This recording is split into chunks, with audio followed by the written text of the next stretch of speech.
જય શ્રી કૃષ્ણ, જય દ્વારકાધીશ. સુસાસ કિચનમાં આપનું હાર્દિક સ્વાગત છે. તો ઉનાળાની સિઝન આપણે મેંગો લસ્સી બનાવવાની રીત, ઉનાળો હોય ને કેરીની સિઝન હોય ને, જો મેંગો લસ્સી ન બનાવી તો કંઈ ન થાય. તો આપણે સાવ સરળ ભાષામાં શીખડાવીએ. આ મેં કેરીના કટકા કરી રાખ્યા છે, આ દહીં લીધું છે.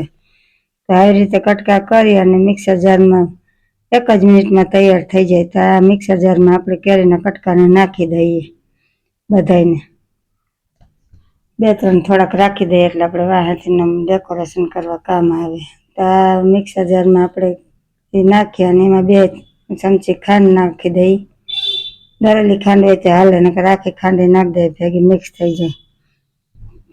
આવ સરળ ને સાદી ભાષામાં જ આપણે કરી શકીએ બધાય. કોઈ જાતનું કેમિકલ નહીં, કંઈ નહીં, ડાયરેક્ટ લસ્સી કરીને એમાં પીસી નાખ્યા પછી એમાં દહીં નાખી દેવાનું. તો આ અમૂલનું દહીંની 1 ડબલી લીધી હતી, એને મેં આની અંદર ઉમેરી દીધી અને પાછું આપણે મિક્સ કરી નાખીએ. તો આ સરસ મજાનું મિક્સ થઈ ગયું. તમે જો ઘાટી ઘાટી લચ્છી તૈયાર થઈ ગઈ કમ્પ્લીટ. તો એને 1 કાચનો ગ્લાસ લીધો ને એની અંદર આપણે નાખી દઈએ. જો તમે કેટલી સરસ છે, ઘાટી રગડા જેવી લચ્છી દેખાય છે ને તમને.